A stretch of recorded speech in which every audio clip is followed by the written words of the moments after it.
Hello, everyone. I know people are still coming online, so I'm going to give it a few seconds here, or maybe about a minute or so before we kick it off. But welcome, everyone, to our new and fantastic way that we are coming to you. We wanted to think of ways to interact and engage with you that was not Zoom. I think we're all kind of Zoom fatigued out, so we're trying to be a little different and Silicon Valley-ish here. So I'll give it a few seconds. I see people are still logging on here and getting on. And I'll give it about another few seconds. But I hope you guys are having a good day. And the weather, I came into the office thinking that if I faced the window, I would have natural light. And well, I have natural gray orange light. So I don't know if it's much better than what it was at home. Anyways, I think we can go ahead and get started. So welcome, everyone. My name, for those of you that don't know me, is Miley Uehara, and I am the Chief Enrollment Management Officer at the Silicon Valley International School. And I am so delighted that you are here today and that we get to share our upper school with you. Now, some of you might be wondering, upper school? I thought this was about middle school and high school, and you are in the right place because it is. So upper school is going to be middle school and high school, or otherwise known as 6th grade all the way until 12th grade. And so as I was saying earlier, if you missed it, I'm excited to bring this to you in a different way, a non-Zoom way. And so what you're going to see that we're offering to you is kind of like a talk show. We're going to have the Director of Admissions over at ALTO School interviewing the two heads of schools to share with you what our upper school is like and the vision will be and what your children and your students will experience at our school. Now, before we start off, I did want to share with you a few housekeeping reminders. So this is a private, unlisted YouTube channel. So don't worry. The only way that you can watch us is if you had the link that we sent to you, and that's why you're here. This is, however, being recorded because we want to share it with our friends, you know, and your friends in your class that couldn't be here with us. As I stated earlier, it is in a talk show format, so it's much different than you've ever experienced before. Now, you'll see on your right-hand side that you can make comments.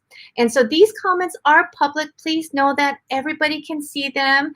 The people that will be watching back the show, they'll be able to see it too. So as many things and everything in life, please be kind, courteous, and polite, and just be cognizant of what you're saying. But I will also be monitoring the comments that you're making so that if your questions are not answered somehow throughout the time that we're together, I will ask them at the end through a question and answer period.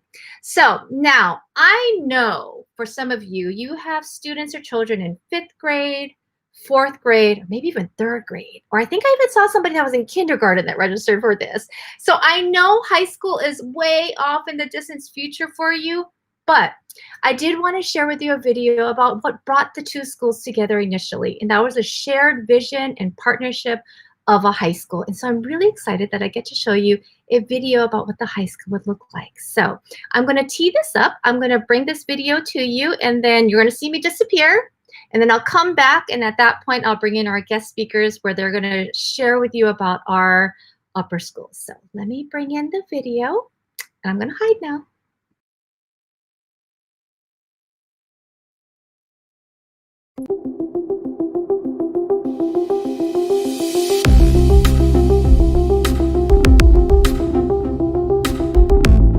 The students at International are open-minded, flexible, hardworking, and determined young people who value strong education, and they are willing to work hard in their daily academic life to pursue intellectual challenges.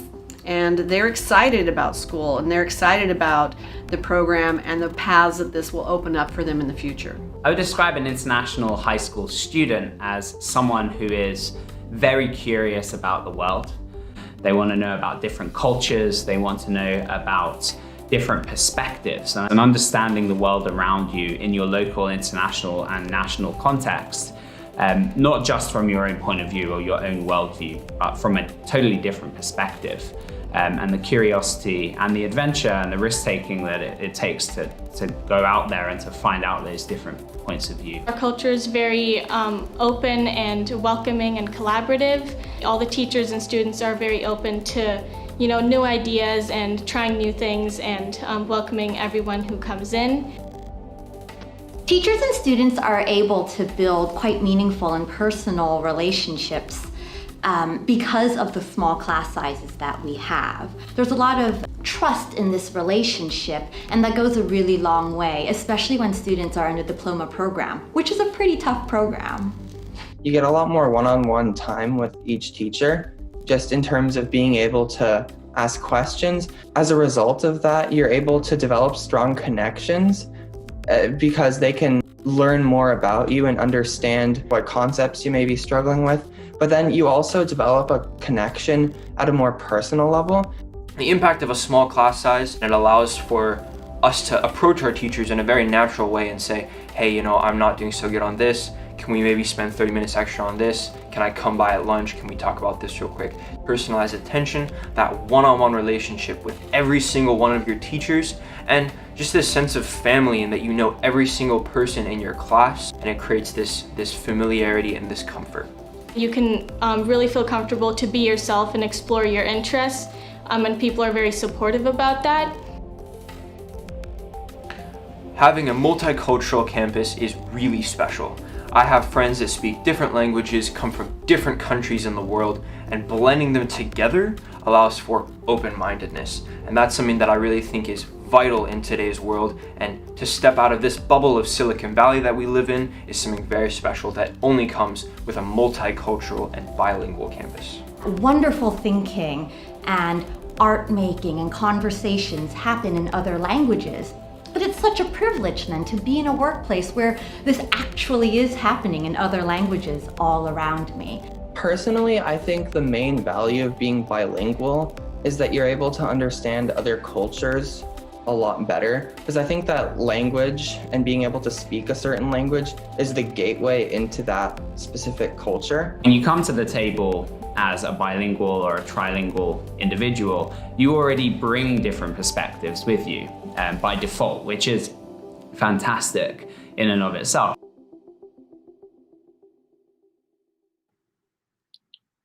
Oh, how did you guys enjoy that? That just gives me goosebumps. It honestly does. And it's so nice to see so many familiar faces in that video. And you guys probably know some of them too. And so I'm hoping that you enjoyed that video also. I miss the kids. I wish they were on campus with us here.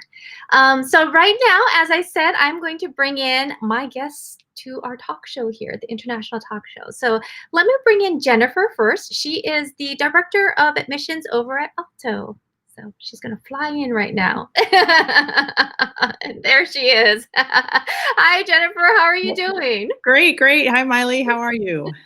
Great. It's so good to see you. I do have some parents that don't know who you are and how you're affiliated with ALTO. So I'd love for you to just share a little bit about yourself, with the parents over here at International. Absolutely. Thank you. I have been living in the Bay Area for 10 years and working as a director of admission. I've been here at ALTO for the past just about 3 years. And I am also now a parent at ALTO. I have a 10th grader here this year. So that's been a really exciting transition to be back at a school where my son is attending.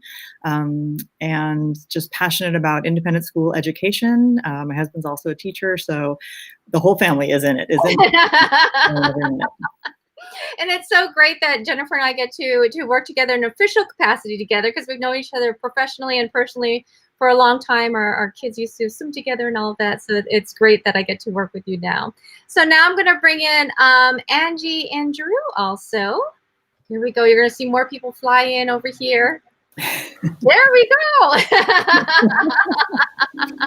We love our and you, Drew. So I am going to hand it over to Jennifer now. I will be watching the chats to see if we have any questions, but I will hand it off to the three of you to talk about our upper school. Thanks, Miley. And thank you to all of our guests for being here. We're excited to have you on board today to hear all about this merger. I think I'll start off by asking for some introductions. Angie, maybe you can start off by sharing a little bit about your background and what brought you to International. Sure. Thanks, Jennifer, and hi, Drew. And hi, everybody out there from both schools. It's really nice to be here tonight and start really having these awesome conversations about our two schools collaborating. A little bit about me. This is my 32nd year in education, and I've taught in public schools, private schools, religious schools, international schools around the world, and also in the United States, several different states. I've taught from preschool to high school English, and I've also been a language acquisition teacher. So I've done quite a bit. While I was in New York, I was lucky to be a founder and a head of school there for 10 years. And it was a school that was K-8 that happened to add the IB program to it and then expand it to high school. And I was part of that leadership team to make that happen. And when I moved abroad internationally, I joined also a school that was a new school that started with the K-9 year and then extended its high school, also an IB school, also a bilingual school. So that was in Beijing the last 5 years. And when I heard about the posting here at ISTP at the time, one of the things they were talking about was expanding to high school, that they just joined the IB, and that there was this dynamic school that was on the move. And I actually was like, I think that this was made for my resume. It just really resonated with me. Ironically, my husband, I didn't know it at the time because we never talked about it, but he went to preschool here in Menlo Park. So it ends up his family, started off and had some time here in the Bay Area. And so anyway, ironic how the world turns. He's also an educator like Jennifer's husband. So I couldn't wait to join the School Community International now. And I met Drew last October when we were just beginning these conversations. And I'm really thrilled to be here and to have this conversation tonight. You've come full circle, and it's all in the family, which is always really nice. Drew, same. We'd love to hear a little bit about your background and what brought you to ALTO a year ago. Well, good afternoon, Jennifer, Angie, Miley, and all the committee members from both ALTO and International. It's a pleasure to be here. Our stories are very similar in lots of ways. I'm a little bit older than all of you, about 10 years on Angie and about 20 years on Jennifer, or whatever, I don't know. But I don't want to go. I come from a family of educators, and my wife is an educator, speech language pathologist, and a primary early childhood educator. Children grew up with us as we grew up in Alaska and then internationally. We have been literally around the world with our children and truly have valued this international experience. And it really has come all together when I first went to my international school experience in Cairo. I was at the Cairo American College back in the late 90s, I guess, over 20 years ago, and spent time there as the high school principal of an IB school and then also the head of school, and then went on to Moscow for about 7 years, which is an IB school. Actually, was with that school when it became authorized for the primary years program, so I've seen the IB programs develop there. Then went over to New York, and Angie and I shared the same space and time in New York City for quite a while. I was in Lower Manhattan, where we started the International Baccalaureate program in the high school. And from there, I went over and spent a little time in Montenegro, where I was the head of school, but also an IB, MYP, individuals and societies teacher. So I've seen a lot of different aspects of the IB and its value. So again, we'll get into why we're in the positions we're in right now, but I think we can all say that, education is the noblest profession of them all, objectively speaking, and being an IB certainly is like the icing on the cake. Yeah, well, let's get into it. I want to know a little more. So I hear about your backgrounds and all the international opportunities you've explored over your years. What draws you to IB schools or communities time and time again as you seek these leadership roles? We'll start with Angie. Well, I just think that the IB is a gold standard of education. And one of the things I've learned moving around in the United States to different schools and also internationally is that one thing that can really draw a community together is having some shared values and a shared framework. And I think the IB does that, especially in a school that wants to be international minded, because you have teachers from all over the world and people who've come from different kinds of programs. And so it's really nice to have a common framework that everybody can come together on and then grow the program. That along with its link with all of the other schools around around the world that you can collaborate with, that you can get materials from, that have already done all the work. It's an amazing community of educators and passionate people who love international education, along with its high standards. I mean, I think Drew can even add to that. I mean, I could go on, but it's a fantastic organization with a great structure that schools can rely on to deliver awesome curriculum. Yeah. Drew. Well, I do believe that, it's all about internationalism. And I think that those issues that really are so obvious in our world today, in the global context, certainly will be resolved, at least great progress made in resolving them through what happens in the four walls and outside these walls of the international schools. And I have an experience in Cairo where I was there when the Intifada was starting, and at least one of the iterations of it, and where we got Palestinians together with Israelis to figure out how we're going to really resolve this issue on our campus, where our campus can be a place where students can be emotionally and physically safe and still express their views. I've seen it in action. I do know that there's tremendous power in this internationalism and being able to revel in our diversity. And so I look for those schools and those opportunities, and I've had the wonderful opportunity to be in a part of international schools. Yeah, wow. That's a great story. So you've both come to these wonderful schools that aren't too far apart geographically, and now you're going to build something greater. What excites you about this merger of these two wonderful programs? Drew, why don't you start? Well, first of all, we're 2 miles apart, and it's amazing when Angie and I first met, and Philippe actually introduced us, and we talked about partnerships. What could happen here? Okay, we're both IB schools. We're both immersion schools, French and Mandarin, German. We both truly have this international mindedness that really we value. And, we think this is a tremendous synergy that could take place. And, by formalizing this partnership, we could really, it's exponential what we could actually accomplish together. So it was really exciting to think about language villages, growing the IB program, the depth and breadth of course offerings that we could actually offer to our in our MYP and our DP, middle years program and diploma program. I won't use the acronyms. And so all of that together said, why not? This is a tremendous opportunity for our students, for our faculty and staff, and for our communities. Yeah, Angie, do you have something you'd like to add?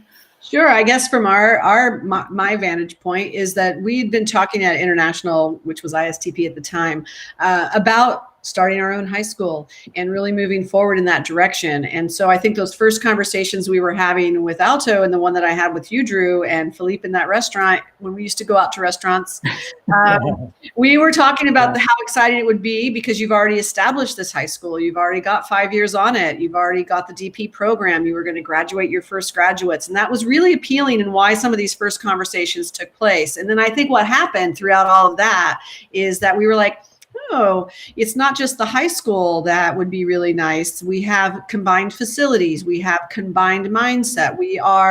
There are so many synergies that Drew mentioned, and it is nice to be able to be bigger together because we can give more programming to all of our students.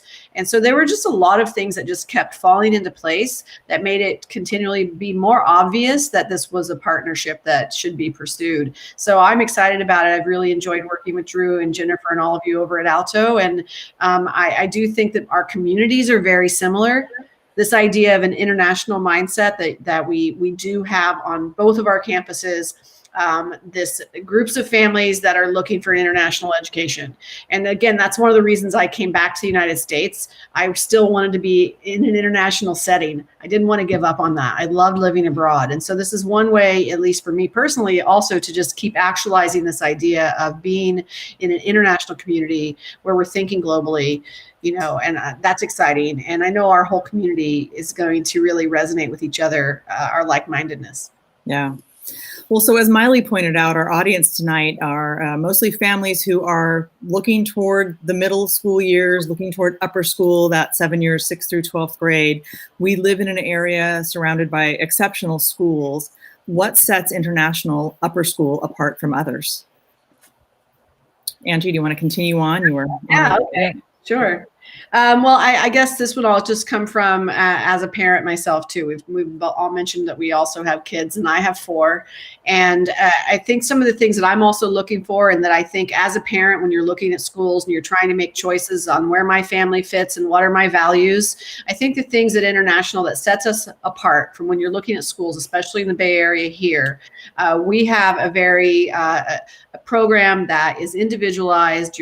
The children are known especially when they're in middle school ages right now. I think I've always valued that as a parent. I'm not sure about you, to be part of a community for your family, not just your child, to be able to have similar values that the school has, that you have in your house, to be able to have your children be friends with people from all over the world. And that, I think, really just being able to know that the teachers will be able to individualize and give attention to your children as they're going through these tumultuous teenage years, and that you also can get attention from the school, and you can have this relationship that sometimes in bigger schools you're not afforded because you're one in a large number. So that the children are known, they're truly seen, that the family has access to their teachers, to the administrators, to making change in the school, to being part of building, an awesome community. I think for me, that was an important part. It was on top of all the other stuff you want, great education and those things. And I think, Drew, you can probably speak to some of the other awesome things. Of course, it's a bilingual school, but I'll stop there with just for me, being part of an intimate community where my child is known, and that our school really offers that. And I can only applaud everything you've said, agree with it.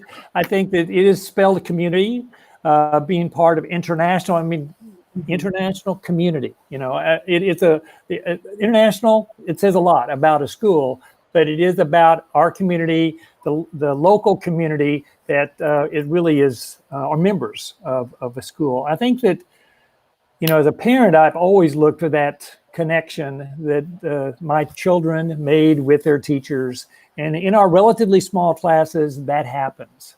But I think also how that happens in the context of the framework of the middle years program and the diploma program makes it very, very special.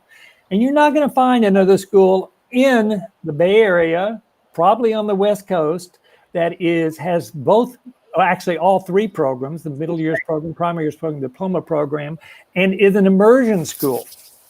And so I think, the excitement is about what it is, but also what it's going to become as we come together.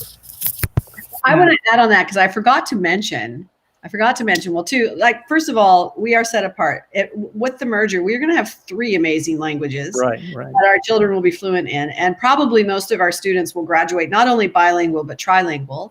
Right. That we will have a truly multilingual community of learners. That's pretty exciting. I don't know where you're going to find that. I don't know what school mixes German, French, and Chinese.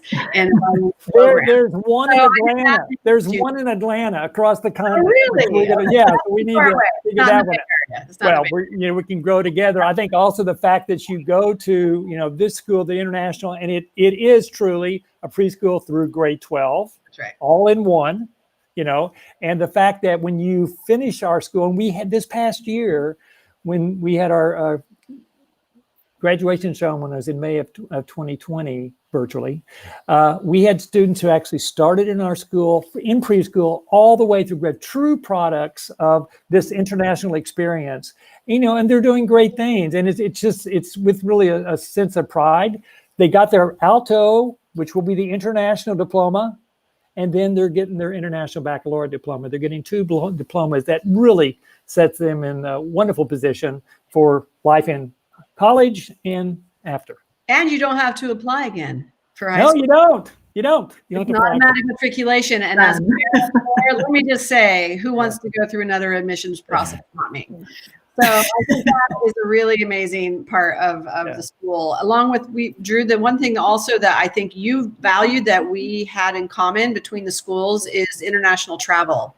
And so I don't know also what schools around here are offering the types of trips that we have, but maybe the ALTO community, I'll share a little bit about the trips that we take. And I know that you're also part of some interesting organizations, but we start travel abroad in grade 4 at International. And so every year, 4th, 6th, 7th, and 8th, we go abroad. We go to China, we go to France, our kids go without the parents, and they do a really good job, and they go every spring, and we do that as an exchange. And then there are students from those schools that we're partnered with who also come and visit us in the fall. Additionally, every fall, our 6th, 7th, and 8th graders have some experiential learning trips where they're going out. It's an outdoor education, and they're taking trips, and those vary per year, but we're trying to see also local and national venues, and to get the kids out, get them camping, get them in the outdoors, having them taking that classroom and moving it outside. So again, I'm not sure what schools are offering that in middle school. A trip to China in grade 4, that's pretty amazing. A trip to France, and I hope, and I know that we've talked about, let's add German, let's add the whole German program to that. Where do we want to go in Germany?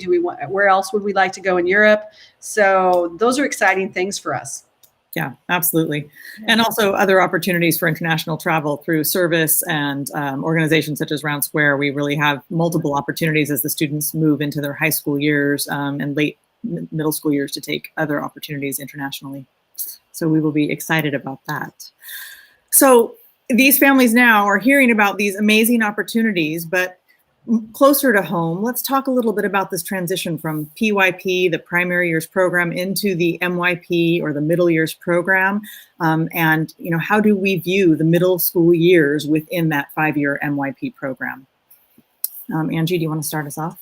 Sure. I think when you join an IB school, sometimes it's very confusing because it's like alphabet soup. MYP, PYP, DP, EE, all these things, and your head spins, even the kids, until they get used to it.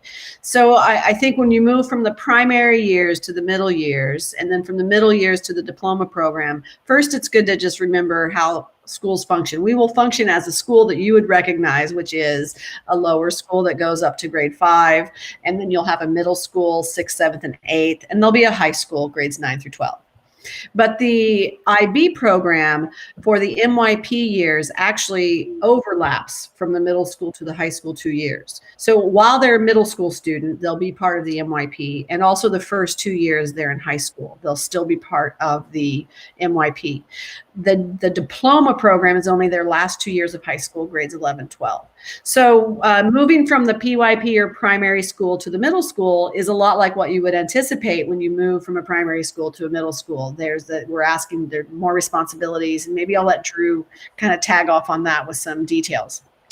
I think let's go back a little, 2 or 3 steps. All right. So this is about all IB programs. And I'm going to read what it says here, that all IB programs have the intention to develop internationally minded people who, recognizing their common humanity and shared guardianship of the planet, help to create a better and more peaceful world. And so that really is all 3 programs: the primary years program, middle years program, diploma program. The diploma program is the granddaddy of them all. Started in 1968. First diplomas were awarded in 1970 at, where else? The United Nations International School in New York City and the Geneva International School in Geneva, the headquarters for the United Nations. And so that was the beginning. Now it's grown at a tremendous rate, and it's all over the world besides those 2 places. The middle years program, then the primary years program, you have the units of inquiry. So if you've been with the schools, you understand that. And so when you go to the middle years program, you have units of study and that you're doing, but at the center of the middle years, the primary years, and the diploma program, it's the student. So if you look at that wheel, you're going to see the student at the very center of it. And then all these different content areas that are studied, the different approaches to teaching, the approaches to learning, the global context, all of that takes place in the middle years program. And it's all in preparation for the last 2 years of the IB, the diploma program. The MYP is a framework in which we deliver our curriculum. It is the international curriculum that we're choosing to deliver within that framework. When you get to the diploma program, these courses are taught across the world, and they're prepping students. You're using all those skills you learned in the MYP and PYP, but you're prepping yourself for life after high school. Mm-hmm. Thank you. So speaking of life after high school, you've both experienced hundreds of graduates through the various IB schools you've worked in. How do colleges and universities respond to these IB applicants? What do you hear? And we've had graduates now, so I know Drew can also speak to our most recent cohort. Their eyes light up. And I can say that with a lot of experience talking, being a former college counselor in a high school, at Singapore American School, and in the public schools in Alaska. I can tell you that the IB program is, as I think you call it, the gold standard, Angie, right? It is the gold standard, and students know that, and colleges know that. And so the colleges, when they see an IB student, they immediately say, this is someone we want to talk with. You need to get to know a little bit better. And it does give them just kind of an edge, you know, in the initial screening of applicants, and college admissions people will tell you that. The MIT admissions counselor is quoted as saying exactly that the IB program is the best college preparation program there is. And that says a lot coming from MIT. So I think that you're going to find that, you know, from the primary, then when you lose to the diploma program, it really does prepare students well. And I think that with a very great pride, you know, I share that our students this past year, you know, they took the IB diploma program. They didn't take the assessments because of COVID, but they did figure out all their scores. You know, and every one of our students, 8 out of 8, did very well, got their diploma program. They're going to their colleges that they said, this is where I want to be. You have your top choice colleges. They made it in all of those without question, and they're really well prepared. So yeah, it's a great celebration. Thank you. Angie, do you want to add anything to that? Well, I would just say, yes, it increases your percentage, your ability to get into colleges, because they put what I've heard and from everything I've experienced over the years is that the application goes to the top of the stack. And I guess I would add that even beyond college, because I think that's just talking about college, right, and how it prepares the students. It really is a program that develops critical thinking in students, and also an independent mindset where they're able to problem solve on their own. They're able to navigate very complex situations. They also are very good collaborators. So these are not just preparing our students for college, which I know is like we all, hopefully, I mean, there's a kindergarten family in here. I hope you're not thinking about that. You might be. But yeah, so college is an ultimate pinnacle, but I think also just making sure our kids are prepared, they're successful, and that they've had a great experience in school and they built relationships and know how to collaborate and problem solve. Those are all great things, I think, that are direct outcomes of the IB program. Oh, great. So as these families look towards their students' future, why International Upper School, the 7-year program for 21-22, as well as into the future? What would you share with these students? Why not would be my question. Well, they're in, right? They're accepted. So that's the number one reason.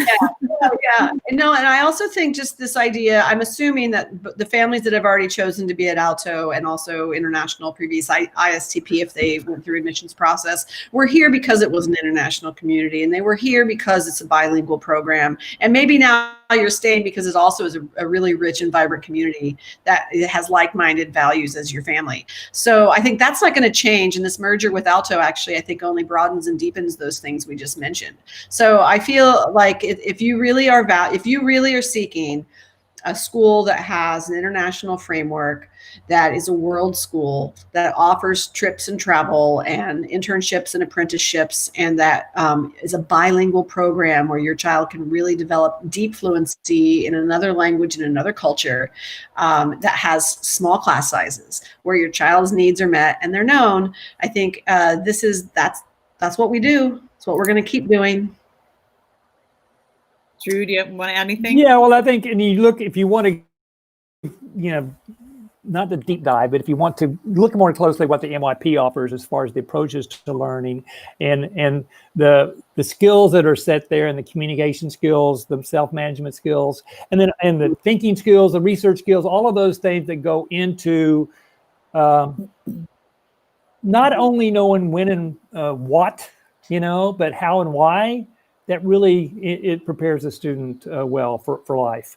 And then around all of that is these attitudes, these attributes that you learn from primary years to middle years to the diploma program. And we keep reminding students that you are open-minded. that you are nurturing, that you are a risk taker, appropriately so. And that really is something that really serves them well.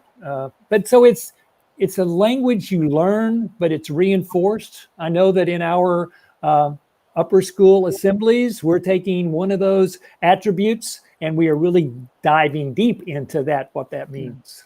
Mm-hmm. Right. A lot of shared values. Absolutely. Yeah, great. Thank you. Thank you both so much. That was great. I wonder if maybe we have some questions. I have not been following the chat, so I don't know, maybe Miley has. I haven't seen any questions yet. And if anyone wants to start typing in their questions, we'll wait a few minutes here. But while we wait for that, I know we didn't have that much time to go a little bit deeper into it. And I always found it so fascinating to hear about round square school. I get that right? And so, I mean, between the three of you, I'd love to learn and share with our community, especially the international community, a little bit more about what that is and why it is like so amazing to be part of this network. So I don't know.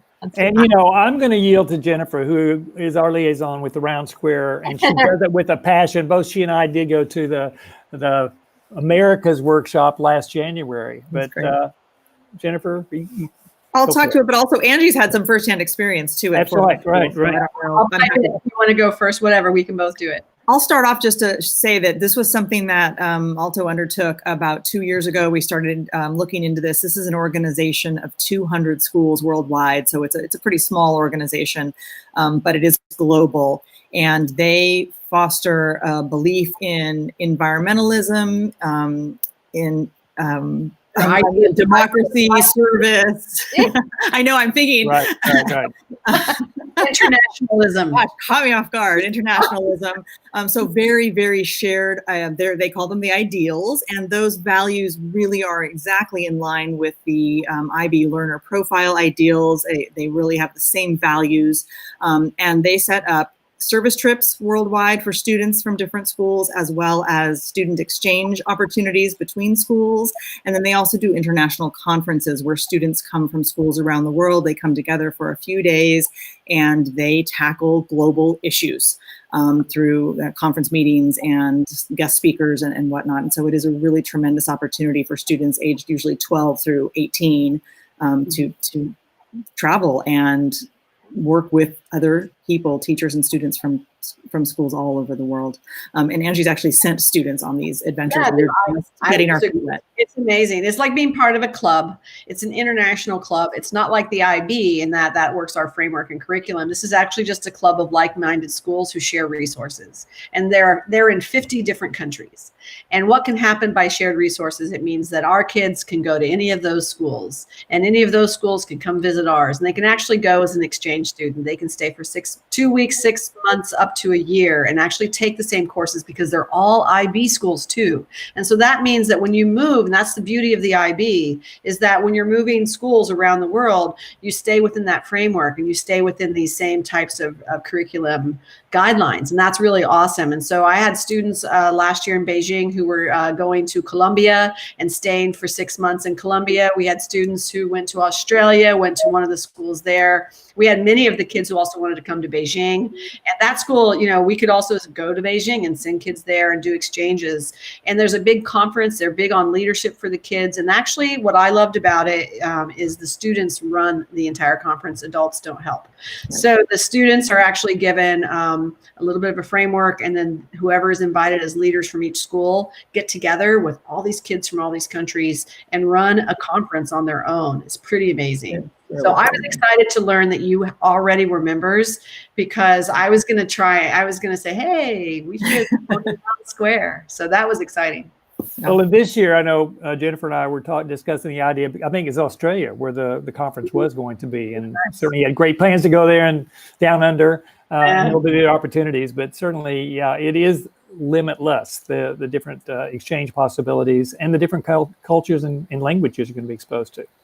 That's right. Well, I think what's great is that, unfortunately, with the pandemic right now, we know, at least in the immediate future, we probably won't be traveling as much, but especially for our families that are here tonight, I mean, that is a huge, perspective for them. And when their children are in high school or something like that, that could be a reality for them.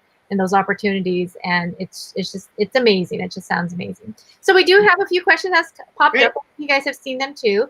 So the first one is, what types of curriculum will be offered for the various languages? Learning is the base, but will more in-depth courses be offered, like for history and things like that? So for the languages part, I think that kind of goes into the third Will question German, the track about be German available? immersion. Yeah. So I mean, in the NYP, there are 8 different curriculum areas that are taught. So it's English, math, science, social studies, or we call them humanities, biology, the sciences, the visual arts, physical education, design. Have I named them all? Yes. Okay. So what is taught in language? So you have language A and language B. So the acquisition language is language B. So at our, in ALTO currently, when a student leaves the 5th grade and goes to the 6th grade, they have the option certainly of taking their English language and lit there, but also their German language and lit, their language A. And then also they can take the individual societies, which is the humanities course in German as well. So it's about 60-40 in the middle years program, where that's like 60 in the English and 40 in the German, whereas, and then we're in PYP, it's 80-20, 20%. Yes, I'll put my. Yeah, I can't hear you. Right. You need your mic from your thing. So Yeah. in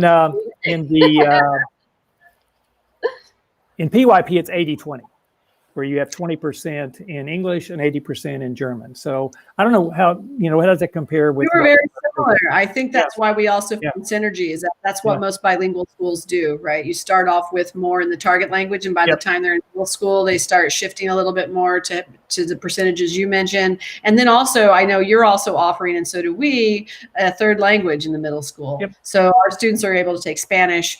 And I think that's the beauty also of joining forces, is the bigger we are, the more opportunities we can add. We can add other opportunities for language and that instruction. But I would just add, we're going to be completely committed, definitely, to French and to German and to Mandarin, and Chinese being our target languages for our students to be bilingual, and that we will continue that. The great thing about growing and getting together is that we can now offer more entry points, like Drew was saying, for students who might join. So tell your friends if they're interested in looking for an awesome school with this type of program, where they can enter now and not have to be fluent, while most of our students already are by middle school. So it's really hard to take in new students. But now, as we get bigger, we can have students who join us who are new to that language, who can then start their fluency track at a language B level and have those courses. And they can do that in middle school. They can join in high school at different entry points now. So that also allows us, to keep expanding and to have different levels of language depending on the child and where they are on their fluency. I think that's one of the most exciting parts, about our schools coming together, because I know ALTO currently does that, and for our international community to be able to offer that as an entry point is really exciting. So, one of the questions that we have from Jeff is, what class sizes do you anticipate for the next year or two for both MYP and DP? So, I guess I would take that as 6th grade, and I guess DP would be, well, that's actually 11th grade, 11th and 12th grade. Right, so, right. We have a target number, right? I mean, we can also say our target numbers. I mean, both schools really appreciate having small class sizes, but they don't want them too small, right? And so we recognize that sometimes if a class is too big or if a class is too small, we need to right that ship. And so I think we're really trying to target 15 kids in each class as a really good number. And will we have some classes that are a little bit smaller? Maybe. It just depends on the class and the choices and what kids are doing and what they're choosing to be. Middle school, there's a little more flexibility to what classes the kids take. Same thing in the high school, definitely in the DP. And because I think ALTO's high school is a new high school, I mean, they're relatively new. They're young. They're a young high school. And so their class sizes are a little small right now. But as we join forces and as we add more kids to it, I still think our ultimate goal would be to have class sizes where your kid is still known, but a little bigger than what they are now. Am I getting that right? Yeah. Our deployment. What is that number? What is the number that we are targeting for high school? Maybe Jennifer and Miley know, like in the first few years as it grows, what do you see? We've talked about a class size of 20, but I mean, it depends. There's a difference between the cohort size and then what we would see in classrooms. Well, yeah, now we're talking about COVID right now. Yeah, exactly. So speaking we can't. For the ALTO families, just to give you a base of reference, our middle school classes we've either had 3 6th grade classes or 2 6th grade classes, and so and then how many in those classes will range anywhere from 15 to 20 a year. And so, we've had a really good base in terms of our middle school, and we want to continue that growing into our high school as the years come forward, which I think answers, related to Vincent's question, what class size is, as the school continues to grow and expand, will the school be able to offer and continue providing students with personalized education? And I see all of us going, yeah. We might need to define personalized education, but I think education is personalized, just because of our smaller size, but because of the programs we offer. And the diploma program is really a program that personalizes the child's education. You have all these different curriculum areas that you can choose to take. Then you also have different levels within those: standard level, higher level, ab initio. And so there's a variety of different levels that you take within the curriculum areas. And then there's some variety. For instance, the question about how many languages can you take? Well, you could actually take in the diploma program, you can take your language A, your mother tongue, your fluency, a language B. And then if you choose to, instead of the arts, you can take another language. So actually you could take 3 languages, but are you going to go there? We don't know, but it's an option. And so you can personalize the course of study that you're offering. And this is where bigger is better, because we can offer more courses with the larger number of students. And I think that's something that ALTO has really done very well, even with small cohorts. The number of courses we've offered. For instance, we offered physics HL last year and the year before, higher level physics, when Sequoia didn't do that. They had a huge number of population, but we chose to do that to keep the options open. So yes, you can definitely personalize it within the program itself. I would add 2 points to that. One is also personalized versus individualized, right. I guess. And so the idea is that as we grow, we will add teachers, right? So we still have a cap on our class sizes, and we still would want to maintain small class sizes, which is where you get that individualized attention, is by not having a class that's too big. And so we would be, of course, adding more staff to accommodate for any growth that we have. So we would maintain these classes that we could still know your kid. Second is, I know both schools are really committed to a strong advisory program. And this is where we would assign your children to a certain teacher who is the adult in their life for the year. So kind of like the homeroom teacher in the primary years, the person who really sees you through, kind of like the counselor for the day. They also might be your math teacher, but they're a teacher who you meet with in a small group of kids for anywhere from 5 to 15, depending on the years of your advisory group. And so you have somebody who's really your champion. That's looking out for you, helping you choose your courses, talking with the family, meeting with you, and counseling you through your experience. And that's it's a really important part both of our schools value. I wanted to add something that slipped my mind whenever I got off on my DP answer. But talking about 6th grade, you did the example, Miley. So in the 6th grade, you may have 2 sections of one language, 1 section of another. And right now, and we have a good 19 in our 6th grade, so we could add that section. But the exciting part is they're going to be in their language A, German or Mandarin or French, but they're going to be in English together. They're going to be in math together. So this is where they're all going to, come together. You're going to have new friends meeting each other, I think, and an exchange of ideas because of the different cultural backgrounds that are being brought into it. Pretty exciting. Yeah. We have one more question, and Jeff, you're so funny. You read my mind, because I was thinking we haven't touched upon after school activities, and that was actually going to be a question I was just going to prompt you guys anyway. But Jeff has been so kind to read my mind across this area here. So can you please tell us what extracurricular activities are offered currently at each schools, or what you envision, I would say, going forward also? Pre-COVID. Yeah, exactly. Looks a little different now. Well, I know that our school would be really interested in learning about your sports programs, because I think that's something that all of International is interested in. So I'd love to have them here. I was excited when I heard what you guys were doing for that, because you have some sports. Yeah.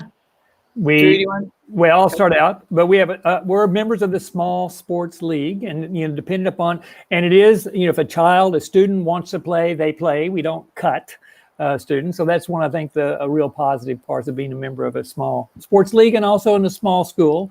But we can offer soccer, basketball, volleyball, and depending on the number of students that want to be in tennis, we have tennis courts over here that we can be members of, cross country, track. All of those are possibilities. It is dependent, but it's within our league that we can provide them on the interest. And I think we also are very fortunate here, right behind me, with this huge field that we get to use. We pretend it's own. It's Menlo Park's field, but during the day it's ours, and they water it and mow the grass. So it's really nice to have that there. Yeah, and then we have a very nice gym that we host a lot of different volleyball and basketball games as well. What am I missing, Jennifer? No, I think you covered it. We've been really successful with this little league, and we compete with other schools around the area. So it's a lot of fun. Yeah. It's a great social emotional component of the middle school too, because the students are on teams. Some of them are quite skilled and have been playing for a very long time. We've had some real celebrity players, and then other kids haven't played before, and they come together and they work together and they collaborate. And it's really exciting to see how that comes together as they move through their season. So that's been great. But we also have a school newspaper. We do Model United Nations. We've had photography. We have an Toastmasters. Toastmasters. Yes, very fun, which is kind of like debate or public speaking. Yeah. And we also have some of this going on right now. We have a few teachers who are running some virtual exercise classes and Zumba, and so we've kept some of them going, which has been great. We have student council, which is greatly popular both with middle school and into our high school years. So and these do evolve each year. A lot of it is based on demand. Again, the value of being at a small school and a school that is in growth mode. Often a student will come to us and say, hey, I'm really excited. That's how our student newspaper started. We had one student who was really excited to make this happen, and suddenly several others jumped on the bandwagon, and we had a newspaper. And it's been really exciting to see that evolve, and she's taken leadership on that, which has been terrific for her experience here. I think we could just piggyback on a lot of those. We have the same extended day activities that sound very similar. Depends on the year, depends on the teacher, depends on the offerings, wanting to do Model MUN, doing all of these types of things that I think both schools, again, resonates with our synergy, which is, so the answer is yes, we will have even more opportunities now after school for kids to participate in, because we'll have a broader range of teachers.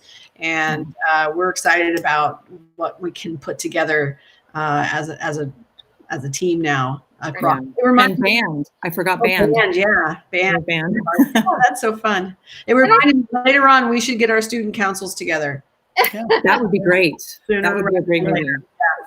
And I think what's really exciting for me is just, again, we kind of talked about it earlier, that we can bring in students that don't have the same necessarily immersion level that are experience that our current students have, which just broadens our opportunity to bring more students in. And a lot of our families might know somebody that been taking an after school class, and now they're looking. Well, now's your opportunity to come into it. Yeah. Let's see, the questions have kind of slowed down, so I don't know, is there anything the three of you still feel that we should share with our families? I would say we are your first acceptance letter into middle school, so you're in.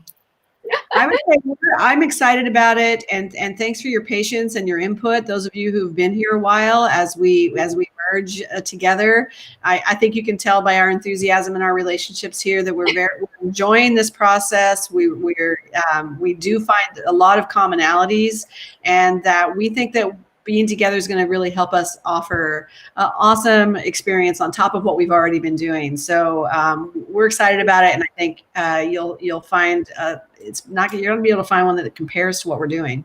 Yeah. Yep. And it really is an opportunity, and we've kind of talked around it. The fact that you can really choose your own program in lots of ways, and you can choose your level of interest. You can make a tremendous difference in the life of the school. And because we are an evolving school, and we have absolutely tremendous program curricular-wise, we're growing extracurricular, but you can really make a difference in what your program looks like, have a voice. And that's fairly unique, in our high schools today and in schools today, whether it's high school or not. So it looks like we've squeaked in one last question. So we will take this last question and then I'll end it there. But, where will the middle years campus be, or the MYP, so the upper school? Where will it be?